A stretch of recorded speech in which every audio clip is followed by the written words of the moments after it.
Bucky Brooks has the Patriots going with JJ McCarthy at 3. Daniel Jeremiah saying all of this talk of JJ McCarthy is not a smokescreen, that the hype is real. It's getting real. He's moving up boards. It's not just about him becoming a guy who went from middle of the first round to being in the top 5. No, he's in play. He's in play for teams in the top 3.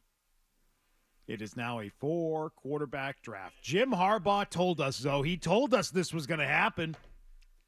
Harbaugh knew. Wow. Well, Harbaugh said 1 overall. I laughed at it, right, because he said 1 overall. That's not happening. He'll be first guy off the board. That's what he said. First guy off the board. No, it's not going to. Might be 2. Might be 3. He started the hype train. His hype train's looking more and more real. It's real. I told you right after the combine. I was told 4 quarterbacks, first 4 picks. And yes, J.J. McCarthy is in that group. The hype a month ago was all Jaden Daniels. Yeah. The hype now is all J.J. McCarthy. Yeah. Neither player's played a game. It's in flipped. that time. And you may have to choose between those two. Because if May sells himself to the Commanders at 2, you might be choosing between Daniels and McCarthy. Here's what's interesting. 2 very different players. You know those bets we placed on Jaden Daniels, on the Yeah. Jaden Daniels hype, potentially Yeah. Not going to win that. leapfrogging Caleb Williams? That's not happening. Nope.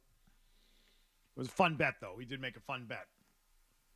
I think the reason some of these guys leapfrog during the process, even with 0 games played, is because the coaches get involved.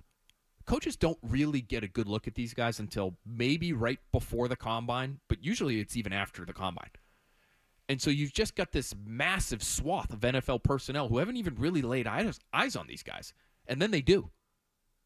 And then you start to hear opinions because just like the scouting community, coaching community talks too. Yeah. And they talk to guys like us. Right. And we figure out, okay, well, the coaches actually really love J.J. McCarthy, and you can understand why.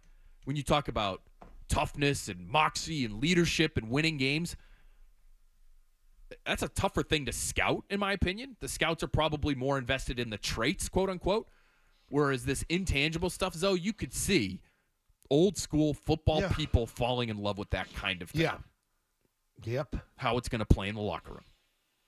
And so it doesn't surprise me that he's rocketed up the board. Is there, I'm trying to think, like, there's sort of like a Manzielian Favre type quality to him, where it's like Gunslinger? just little, I don't know how to term it. It's different. It's not structured. I can hand it off. I can bootleg it. I can scramble. I can run quarterback keeper.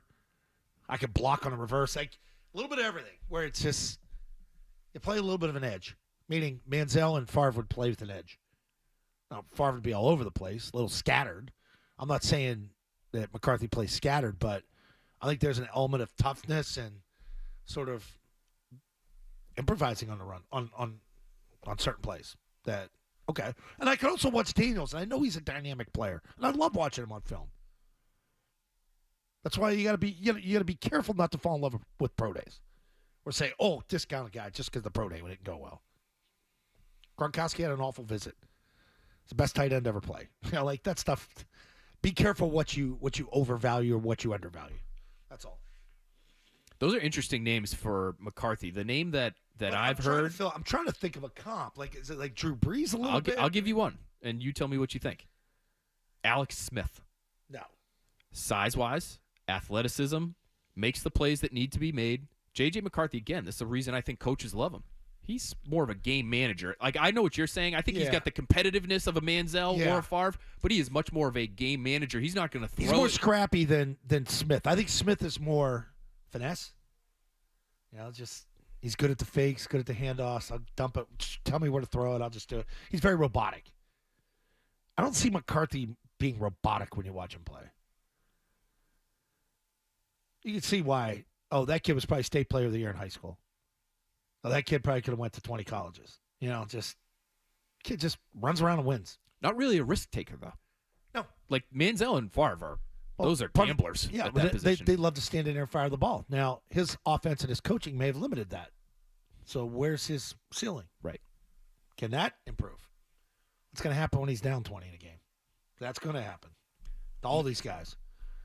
Are you going to cave or are you going to bring your team back? Another guy who's really young, 21 years old. Him and Drake May. There is ceiling There's there. an There's attractive projectability there. If you're a young team and you're in a rebuild, there's an attractive quality to grabbing and snagging a guy like that.